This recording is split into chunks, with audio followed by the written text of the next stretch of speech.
everyone. Take this down now that we are officially started. Hi. Welcome. It's nice to see everybody again, or kind of see everybody again. So, if you have not participated in one of my videos before, my name is Emily Swan. I am an instructor at 171, which is the page we're live streaming from, and I am super excited to bring you a new tutorial today and a new draw along with my Happy Little Drawing series. If you end up liking this content and want to see more, definitely throw a like to the 171 page. They've got a lot of really great stuff going on.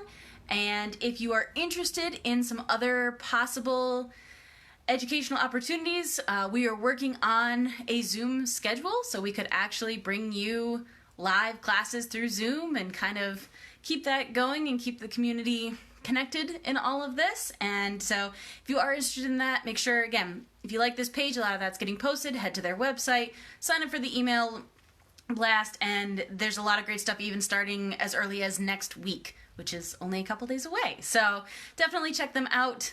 They've got a lot of really good stuff going.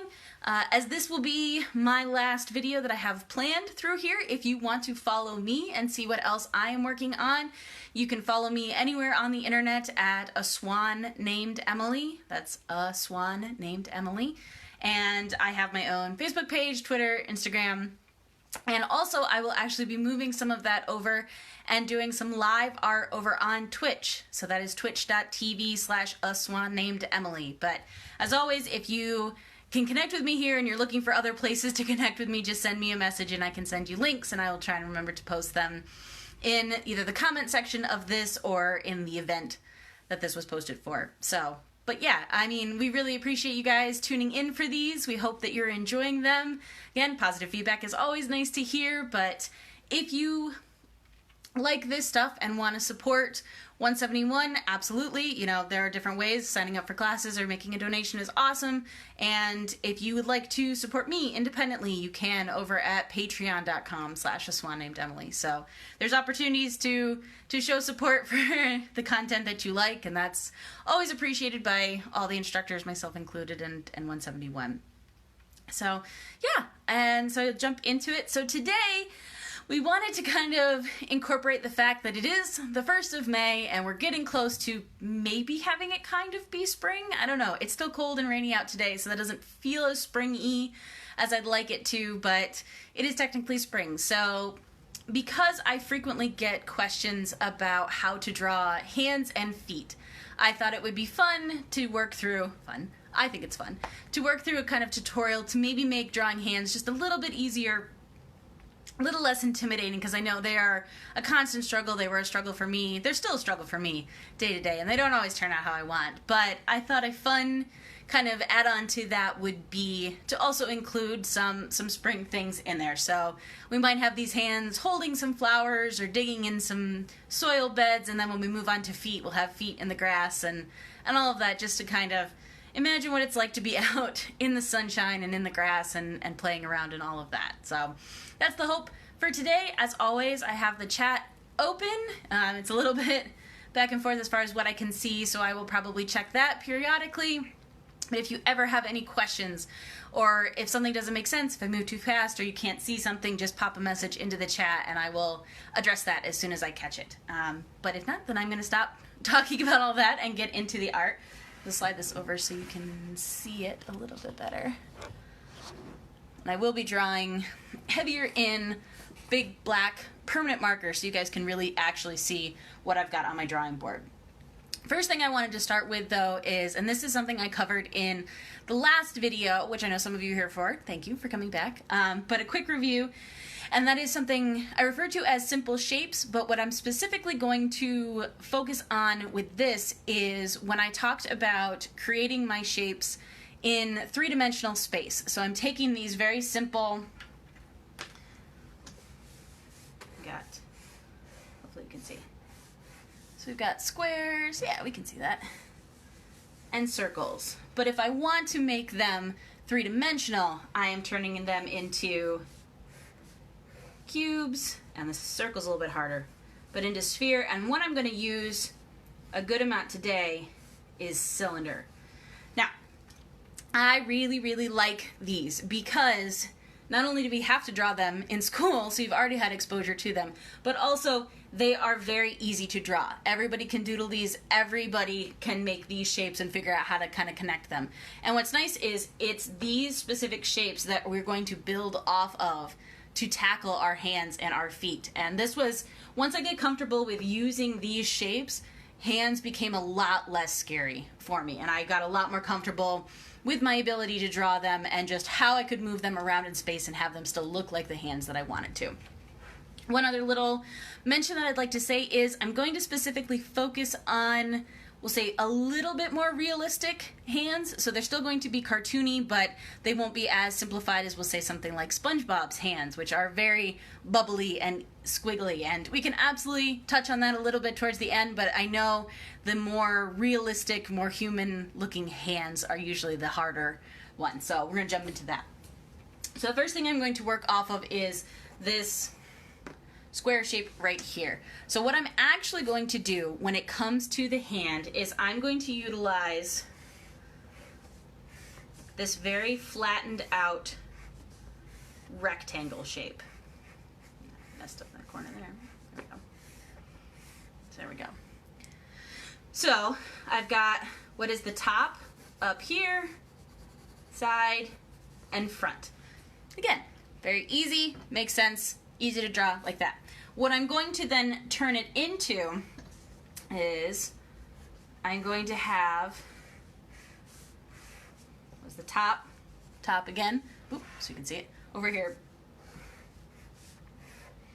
is I'm going to have this be the actual top of my hand, this be the side where my thumb is going to come out, and this be the front where my fingers are going to come out of.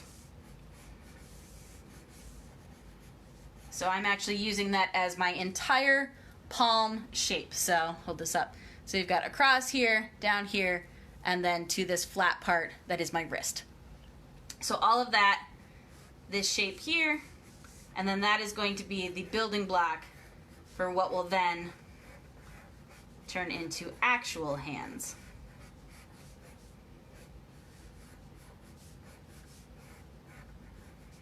There we go. Hey, it looks like a hand. Okay.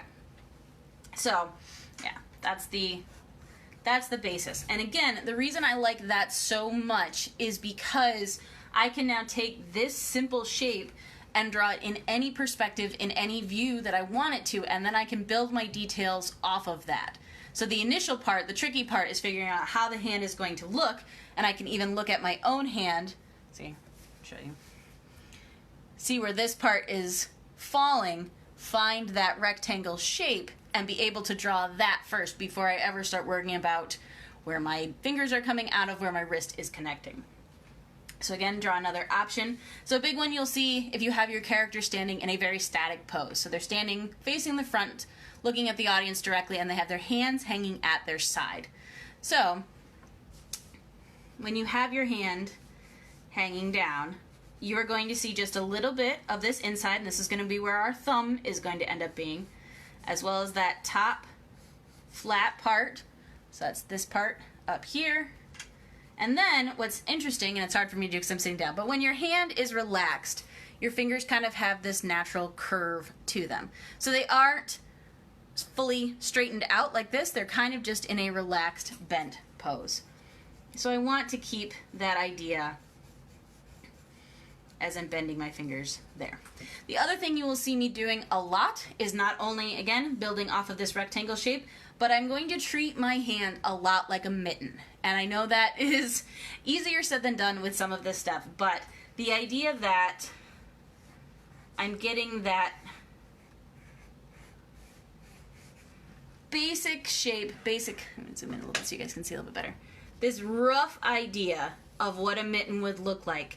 Again, I want it to be easy. I want it to be just a little bit less daunting when it comes to the hands. So with that mitten shape, I now have a rough idea of where my fingers are going to sit, how they're going to bend, and then I can really start to go in and work the details from there. That kind of looks like a backhoe scoop, but that's okay. I'm all right with that. So on this very relaxed hand, So again, if you look at your hand, and I'm going to do a sidebar, I can't recommend this enough. A huge help, and I promise that when people would tell me this when I was learning to draw in school, I would get very frustrated, and I couldn't always translate looking at reference to actually being able to draw what I wanted on the page. So I know what I'm saying, but it really does help as you start to understand the breakdown of the hand. If you can then look at either your own real life reference, because you have 2 references right there, or pictures online, anything. There are references out there and they will help you, especially with how it looks when the hand is holding something or opened up and waving. But the other thing to think about is, so I have my rectangular shape kind of drawing this area here, and if you look at it's only just a little bit above that bottom line here where my thumb is coming out. So that's why when I've got my rectangle shape, I have my thumb coming out of the side of that shape just a little bit up from that bottom line. You can also go in and give yourself little circles for where the knuckles would be if you find that helpful. That's also a very helpful way to figure out where those are. There's my relaxed thing. So, since I'm talking about circles and since I'm talking about the knuckles, I want to also focus on the fingers themselves. And there's something that can be tricky about, there's all sorts of things that can be tricky about hands and fingers. But this is where that cylinder shape is going to kind of come into play. So, while you have your fingers stretched out and looking towards you, if you think about the fact that the end of the finger is kind of this flat bit here, and it travels back as a cylinder shape to where the knuckle joint is there. The reason I find this helpful is, as I start drawing them out and make them a little bit longer in finger shape, I can add my curved lines down that cylinder that kind of give me an idea of how I want my finger to bend and how I want it to move. So as I start to have these fingers move in a little bit more dynamic of a pose, I can give myself those kind of helper lines to think about if I wanted to actually go in and draw the full circle inside, even though you wouldn't be able to see all the way through the finger, obviously. But I wanted to give myself that help. Then if I go a little bit more so it doesn't look quite so weird. There we go. If I end up wanting to turn this hand, when I have it coming more towards space, make sure you still that, yeah. So I can now take that finger shape and understand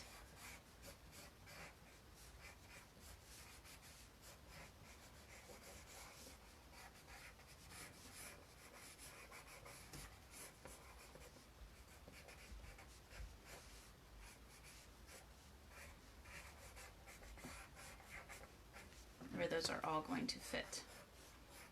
And if you just want to draw those curves at where the knuckles would be or at where the fingertip and the fingernail would be, that's fine too. It's really up to you. Again, the hope with all of these is that they are going to give you an idea that helps with your drawing, or just, oh, I hadn't thought of looking at it like this, and now while I don't always need to do all my helper lines, they're still there in case I tackle a really difficult pose or a really difficult view. So, now that we've got that, I'm going to jump over and we're actually going to draw hands with some flowers. There we go. Okay.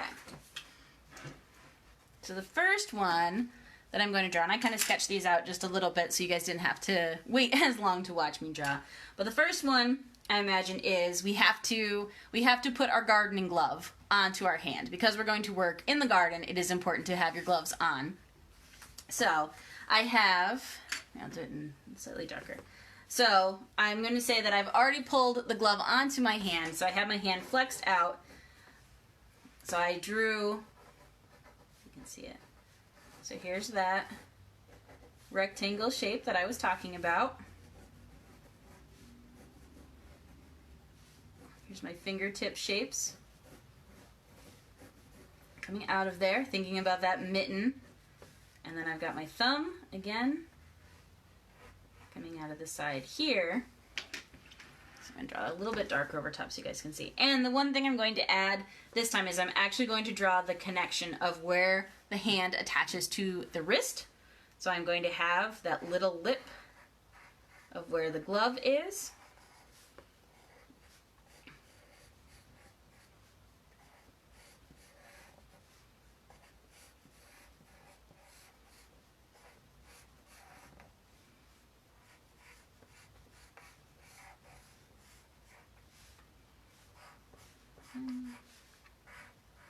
I've got my thumb coming out from there, and then if I want to add in my little bits of detail, I can go in and I can kind of add that inner seam that's running down the gloves.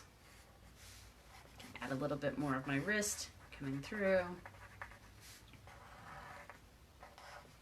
And just something that I did but I didn't necessarily talk about. And this is something, again, to help you make your two-dimensional figures look more three-dimensional and convince the audience that's looking at them that they are actually three-dimensional in this space. And that is something where you saw I kind of wrapped the glove around the wrist. So it's the idea that the glove is actually going all the way around your wrist, just like my sleeve is here, even though we can't see the underside of it. So I'm making sure that I am taking that line and I'm not just ending it here. So here's my wrist again. I am not just ending my glove line there, but I am actually showing that that upper part of the glove is going around both sides of it. Got a little bit of, they're wearing a different type of glove.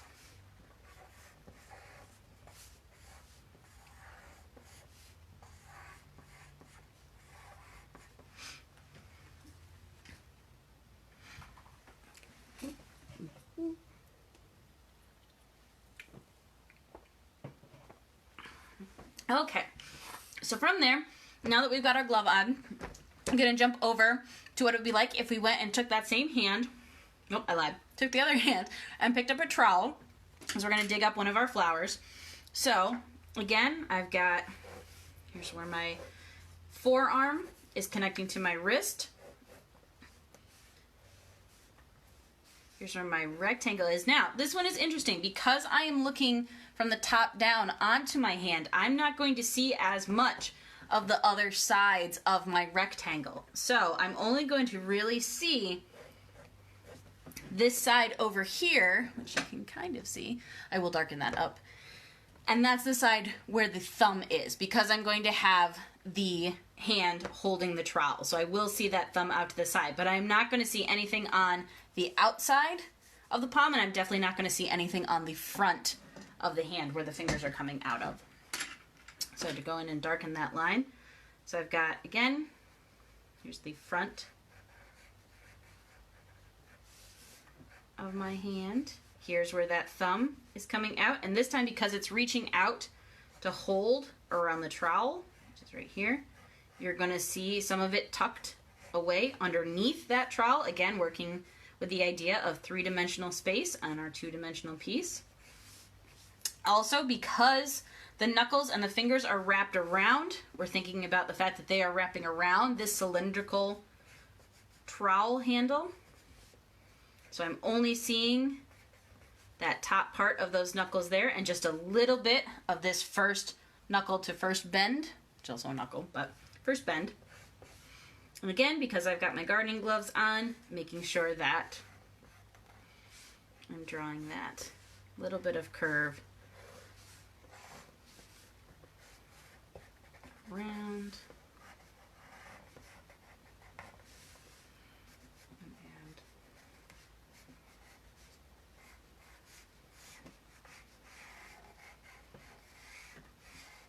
I'm going to apologize to all you actual talented gardeners out there. I realize this looks a little bit more like a mason's trowel, but I was focused more on the hands and I didn't necessarily look up what the trowel you'd use in the garden is, much I'm sure to my mother's great sadness because she is an excellent gardener and I inherited none of that. But that's okay.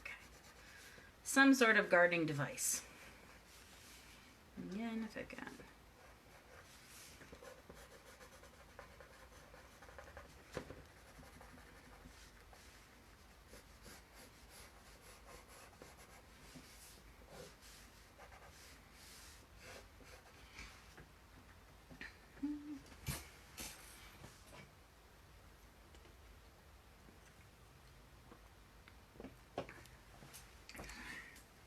Okay, so one last piece. Now that we've put our glove on, we've picked up our trowel, we've dug up our flower, so now I'm going to have our hand holding our pretty flower up, and I'm going to say at this point we've already kind of knocked off all of the root system that was with it, and maybe trimmed it a little bit so we can put it into a pretty vase when we get inside. And so, starting again with my rectangle shape, so this time I'm actually going to have the hand holding, show you with my marker, hand holding the flower up like this. So now we are looking at the inside of the palm wrapping around the stem of the flower. Again, connection from the wrist up to the flower coming out of that. So here's my wrist connection. Here's my rectangle coming out of that. Now, what's interesting about this, as you can see here, is you can kind of see that my thumb is moving across that rectangle shape. So you're going to see that here with my connection. I'm thinking about the fact that this fleshy, muscly bit here is folding over.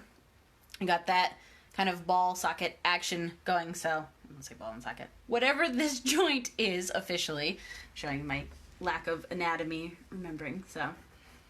But it is moving over to pinch that part of the stem. And then coming off of my rectangle at the top, I'm going to have one of my fingers pointing up, and then I'm going to have the other fingers down and wrapped around holding the stem.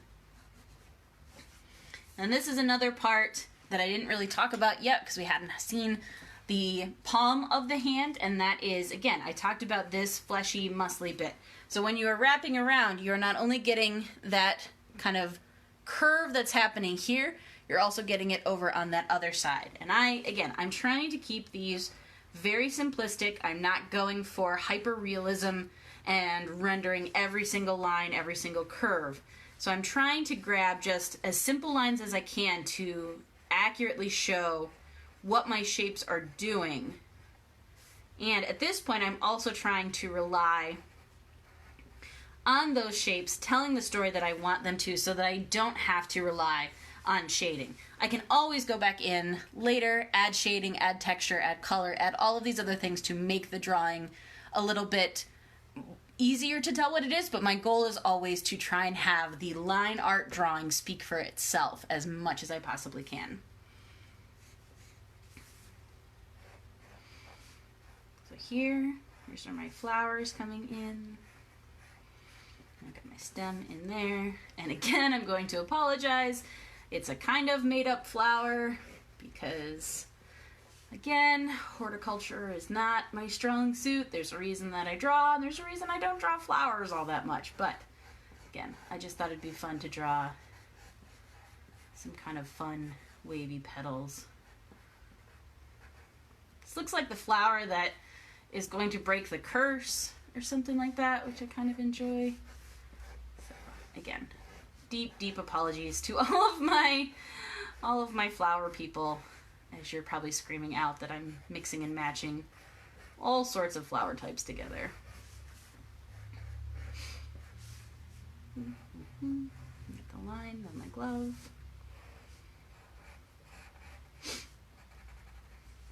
Okay, and then just so you guys can see it just a little bit better, I'm going to add a little bit of extra shading, just so you can really see the separations and where my fingers up. This is also a really good talk, so I won't go into it because it's a whole other subject. But the thing when it comes to shading is thinking about where the light source is coming from. So in my case, my light source is coming down from here. So that's where the sun is coming in. So I know that as it's coming in this way, anything that is overlapping is going to cast shadow, and especially under these fingers here.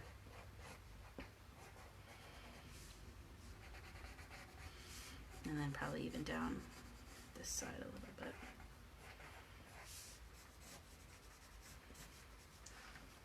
So, all right, then we got one question.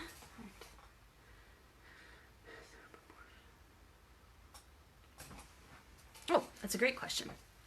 Okay, so I have a question in chat. It says, from Philomena. Hi, Philomena. I miss you. I hope you're doing well. I love all your videos. You're wonderful. She's asking, is there a proportion of fingers to palm? How long, short should the fingers be? And that's a great, great question. So I'm going to flip this over real quick. I can come back to this page if you guys want to see it more. So if you're looking, and again, I know I have tiny little hands, but for the most part, when I am bending my fingers down, the distance of my longest finger, so my middle finger is my longest when I have my hand like this. So from that knuckle up to there is almost the exact same size as my palm. Now, if you look at basketball players who have, you know, crazy long fingers, their proportions are going to be a little bit different. But again, for the average hand that I'm thinking about, I'm usually trying to keep this palm shape rectangle that I have about the same size as where my tallest finger is coming up from. And again, this is also, you will see people who have ring fingers that are longer than their middle fingers, or pointer fingers that are longer. Again, they're not always going to be in the same shape as mine, but the idea is still there. So as you are drawing that, that's a really great way to kind of keep track of the length of your fingers compared to the length of your palm.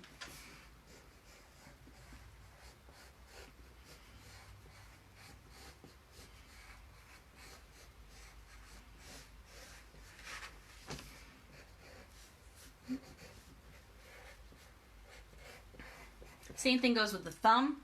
Obviously, you know, my thumb is about the same length as my baby finger, so I'm keeping that in mind. But because it's kind of coming out here at an angle, it's one of those art things that if you were to draw something exactly as it was shown in the photo, sometimes the drawing will look weird even though your eye can understand the photo. So this is where artists and you guys can absolutely play with how accurate you are being to your photo reference. If you have a finger that actually looks like it should be coming out here, but when you draw it, you guys can't really see that, coming out really far, but that looks really off and really ridiculous, it is definitely, you know, kind of up to you to size that down so that it is more in line with what the rest of your hand looks like.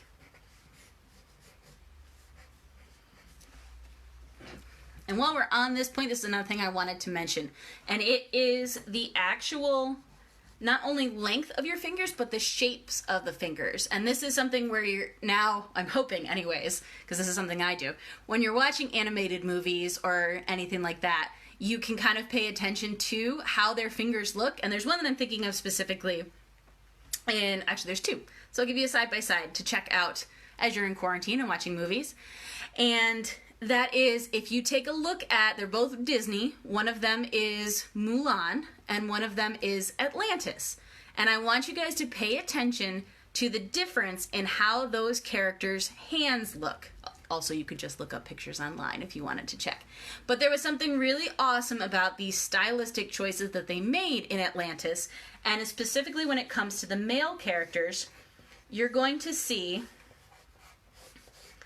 these very squared off rectangular ends to the male character's hands. You're also going to see really rectangular short nails that happen on them. Whereas in contrast, if you're looking at Mulan, especially when she is pouring the tea or when she is actually being Mulan and not being Ping, you will see this kind of very dainty, very pointed look to a lot of her hand movements. So again, we talk a lot about non-verbal cues that the artist can give the audience, either about characters' personality or details about the characters. And this is something, and again, this can even translate to what you notice in your real life. Again, I work as an artist, I work on the computer, I don't do a ton of manual labor, so I have a little bit softer hands, more delicate hands, even though I smash my fingernails frequently and break them off, but more delicate. Whereas if you look at my dad, who works in construction, he has much rougher, rounder, calloused hands. And that is directly related to what he does for a profession. So these, when it comes to drawing, kind of work the same way. And it's another, again, in addition to the face shape that you give your character, the overall body pose that you give them, these are ways that you can subtly tell your audience information and detail about your character without spelling it out. And this works for animation, this works for comic books, this works for even just creating your character that you're playing in your D&D campaign. That if your character is very strong and very manual labor or fighter-esque, they might have rougher, more squared off hands. Or if they are more of a spellcaster and don't do manual labor, then they might have something that's a little bit more delicate. All right, I got one other question. Let me peek in that.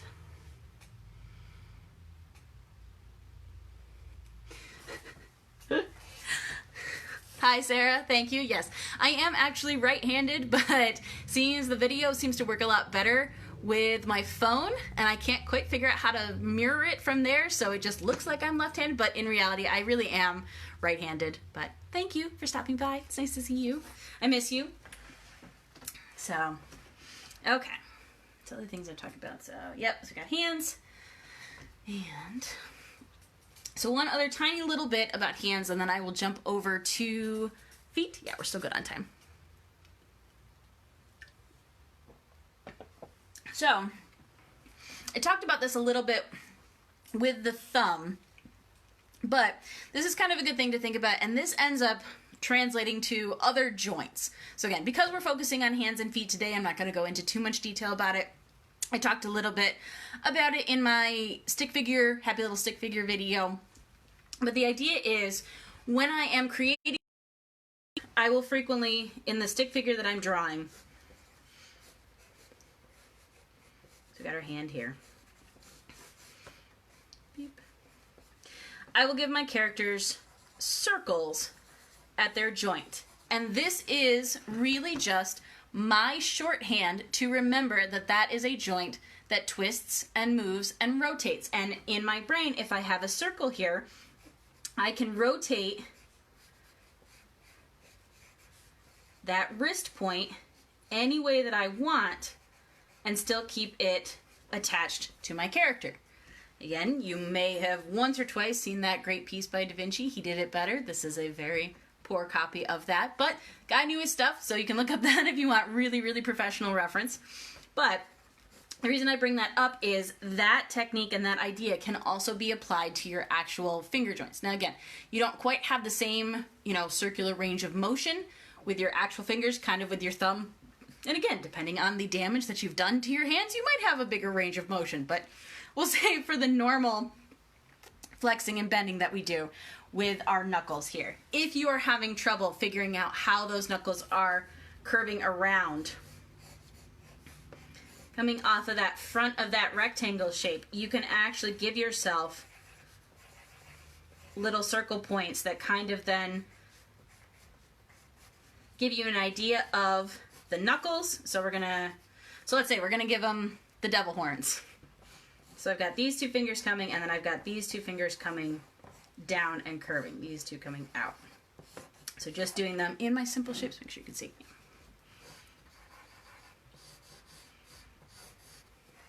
So doing it really simplistic so you can just see the simple shapes, which I aware is going to make this kind of look like a Lego, but that's not a bad thing. So you can see I've got the knuckle joint where then these two fingers are going to curve down, and then this joint where it's going to come out. From there is where I can actually go in add the little fleshy bit at the end of my finger. Again, thinking about where my knuckles are there. And I could even go in, I'm actually going to switch over to permanent marker so you can see a little bit better. This is where I would add the actual kind of bends and curves to my fingers.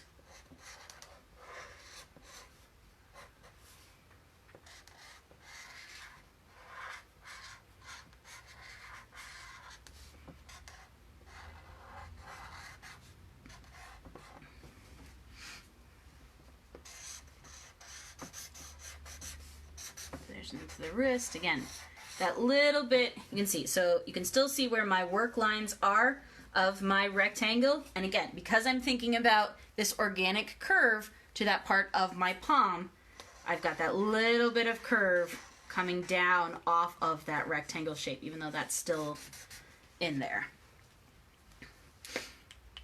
So then if this was going to actually be a more finished piece that I was working in, I could go back and shake my whole table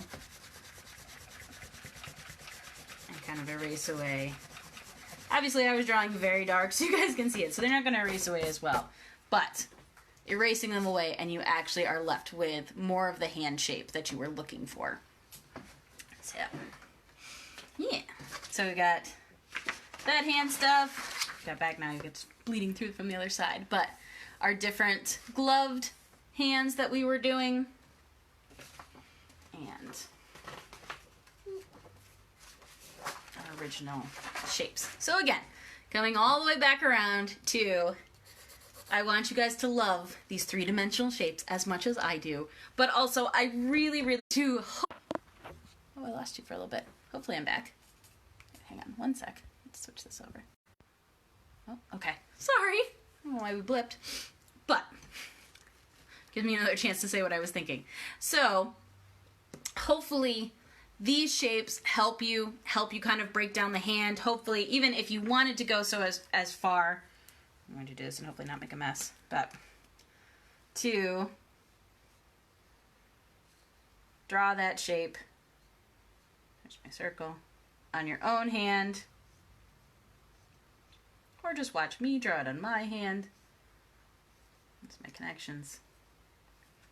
You now kind of get an idea of how that shape is going, how that's moving, how that's working. So, the trick is going to be remembering to wash that off later before I smear it on my face. So, switching over, and again, I know we just covered a ton of information, so I'm not going to go quite as in-depth with feet, but I wanted to be able to do both of them in the lesson today with hands and feet, just because they are both tricky, but they utilize some of the same techniques and same principles. So, starting over, and for those of you drawing along at home, you'll notice that some of this is going to look familiar. So, I'm going to just draw, for right now, I'm going to draw my foot in profile. So I'm going to have you see the outside of the foot, and that's just to start, and then we'll kind of start to move it from there. So, again, I am going to start with a circle, which will be my ankle bone. And I am going to draw a rectangular cube shape off of that. Now, the idea I always think of with this is I think of what it would look like if you stuck your foot in an empty tissue box. Because that's kind of how this always looks to me. It looks like you cut one of the holes a little bit and you've just got, you know, here's where your tissues would be. Tissue in there. But just like the hands, this rectangle shape helps me to draw feet in perspective. And just like we talked about with our regular characters standing facing full front with their arms at their side, when they are standing facing full front like that, their feet are facing directly at camera. And that becomes a really difficult perspective to draw. So you will frequently see characters that have their feet kind of standing off to the side or have them in a different pose, just so that the artist doesn't have to draw the foot directly coming at the audience, because that is tricky. But using this, so what I'm going to do is I'm going to draw feet facing forward over here and then facing kind of to the side and off a little bit over here so you can see them side by side. So again, I am starting with my stick figure lines coming down to the circles of my ankle joints. And then, because they are coming forward in perspective,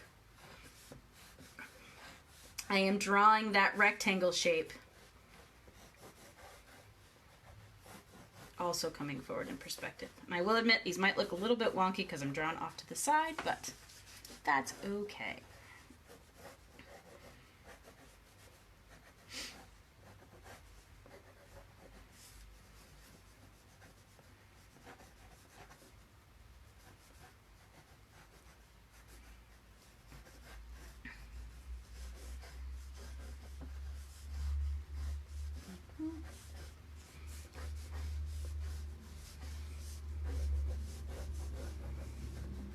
So again, this is going to look just a little bit weird because it kind of looks like they chopped off the front of the foot or the shoe. But again, just like we did with the hands, this front part here is where we're going to be adding either our toes.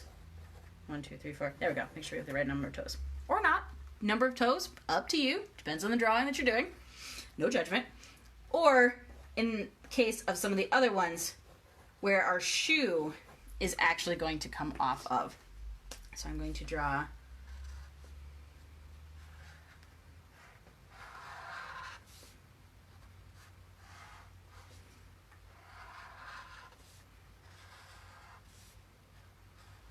because they're the shoes I wore in my last dance video, this person's going to be wearing Converse. So there we go. So there's me building that shape right off of the rectangle. So the other thing I will do is I will show what it will look like with bare feet, which are a little bit trickier because the way that your foot moves and the way that it is shaped is very awkward. And again, this is coming back to what I talked about earlier, where even if you are recreating a photo exactly, there is still a chance that it could look a little bit strange. So stepping back, looking at your artwork and saying, okay, if I change this line a little bit and exaggerate or change the perspective just a little bit, it's going to read clearer to my audience and look how I want it to look. So as we are not just photocopiers, we are actually living, breathing artists, we can do that. So with this, I'm going to kind of highlight where that ankle bone is, and I'm just drawing my curved shapes on either side of that. So because this is the left foot, which I know is going to look really weird because that's going to be backwards, so for me, in my normal drawing, this is the left foot. So what I'm going to do, again, get myself an idea of where my toes are going to be. I'm going to cut in, so right in here, that's where the arch of your foot is going to be, kind of that inner curve coming down to where the big toe is. And this is another chance, if you're feeling it and you've been missing those cylinder shapes that we were drawing with the hands, you can draw little bitty versions of them because your toes are not nearly as long as your fingers. I know I'm breaking crazy news to you guys, but you know, you heard it here first. Toes not as long as fingers. Or if they are, then that's creepy and I don't want to see those because that would be really weird. Let's not do that. All right.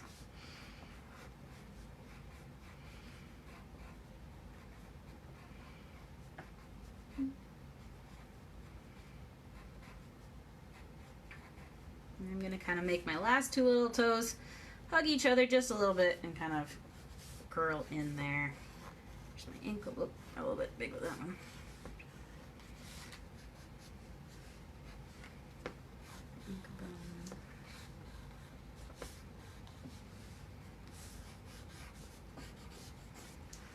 Okay, so there we have, and again, if I wanted to go in and add just a little bit of shink that so you guys can see it a little bit better. So I'm really, because of the way that heel is back in there, I'm really not going to see much of it with this straight on view. That's where I'm really going to start to see it over here in the view where it's kicked out to the side.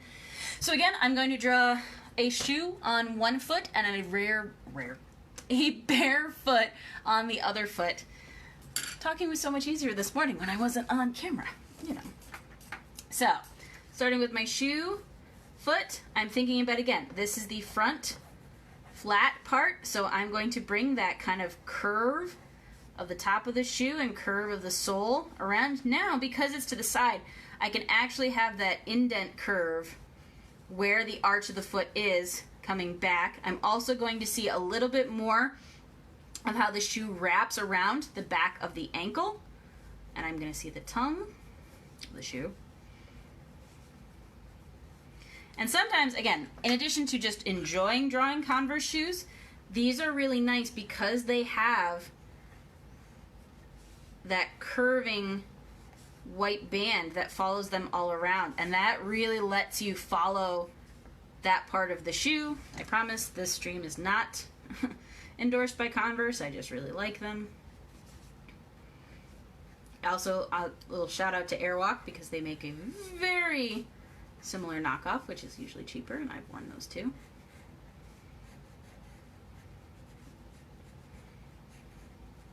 Crisscross.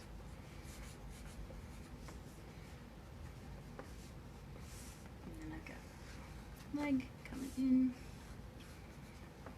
There. So you can see that.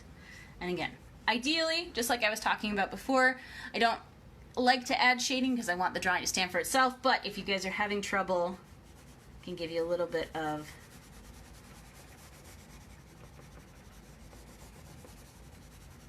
shading underneath where this stuff is, just to make it a little bit easier.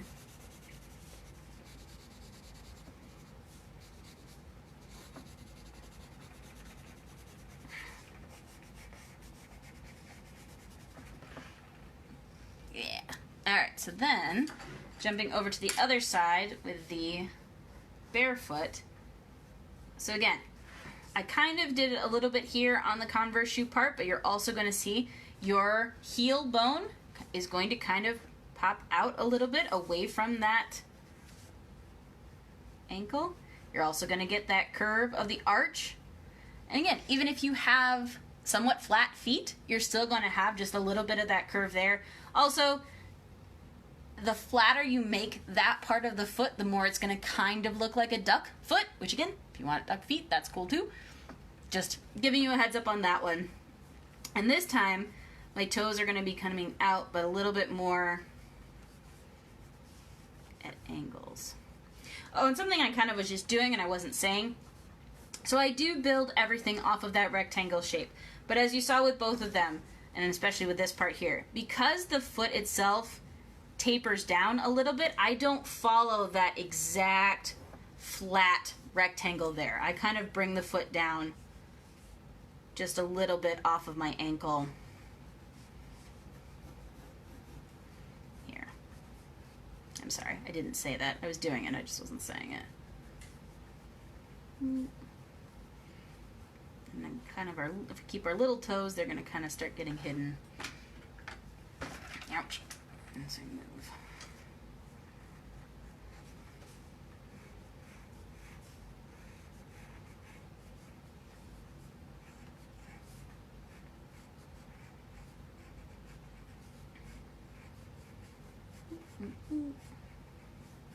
Little toe is hidden. Okay, there's my ankle bone. A little bit more up in there. And then right in here, that's where that knuckle bone is from my big toe. I've got that little bit of line there added on for that ankle bone. It's there.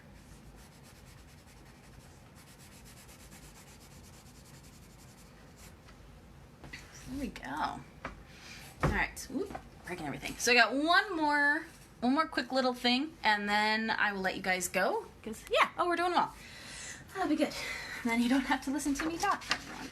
So one last little bit, and this is just kind of utilizing all of that stuff that we just talked about into something that's really tricky to draw, and that is high-heeled shoes. So what I want you guys to think about, again, I'm going to do one facing right to the side.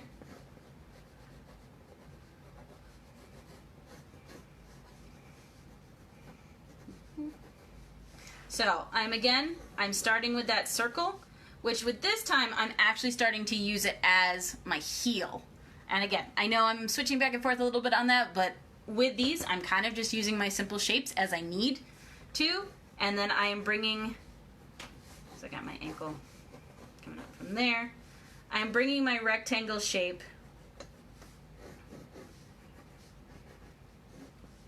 down from there. What's tricky about this one is you now have an extra bend in that rectangle. Obviously, I'm drawing a very high heel just so that we can see the exaggeration of it. So, again, up here, this is the top of the foot. Coming down here, this is where your toes are going to be, and if it's like any high heel shoes I've ever worn, smushed into the bottom of that. I'm then going to bring out the toe of the shoe just a little bit. And then depending on the type of shoe you're drawing, I'm going to draw a wedge for now. You're going to kind of have that base. You could also, again, if you wanted a more stiletto heel, have that in here. But what you also want to think about is what the foot is actually going through when it is in the high heel. So you have kind of that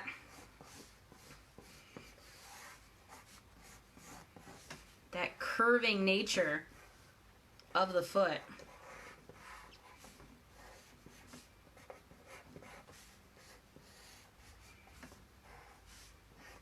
And again, this is obviously very, very simple shoe. You can always add more detail. The idea with these is I'm hoping to give you the understructure and the understanding of what is essentially the bones of the foot, but also kind of the bones of your drawing. So then, once you've got that set, and you can see, my blue lines don't matter anymore, and it's really just these detail pieces that I'm putting on, you know, so if I've got a really fancy bit that's coming up here, or if I've got a strap that's coming across, or even one that is tying at the ankle. Those are all things I can add on to really spice up my shoe, make it a little bit crazier. But everything came from that initial basic, simple shapes before I added on any of my details. Because it's really, really easy to erase my circles and my squares and my rectangles, my cubes, and all of that. It's a lot harder once you've gotten to this stage to go back in and realize that the heel has gone out too far and wouldn't actually work, or that there's something weird happening with the foot. So that's why I always really like to start with that simple shape basis before I add on anything else. So I'm going to kind of do my outro, and if anybody else has any other questions while I'm doing that, I can answer those real quick. But I just want to say thank you everybody again for tuning in. This was super fun. The comments were great. Thank you for everybody who was active in chat, and it was nice to see people show up. I miss everyone. I miss teaching to actual humans and not just talking in my apartment, but I know what we're doing is important, so I hope that, you know, again, I can keep doing this, and that's all part of this. So again, if you like drawing, if you like the live stream, or you're interested in possibly more one-on-one Zoom chats, definitely send messages to 171. Look at their summer schedule. Look at the upcoming classes. I do have a drawing class that will be starting next week on Tuesday. I'm pretty sure around 4 p.m., but it'll be up on the website, so don't quote me on that, where I'm just going to run a Zoom chat, and we're going to get together, and we're going to draw, and we'll figure out what we want to draw, and if we want to do projects, and if not, then we'll just talk, and I'll draw together, and feel like we're in the studio together. It should be really fun. So again, you know, thank you very much to 171 for putting this together and really working to get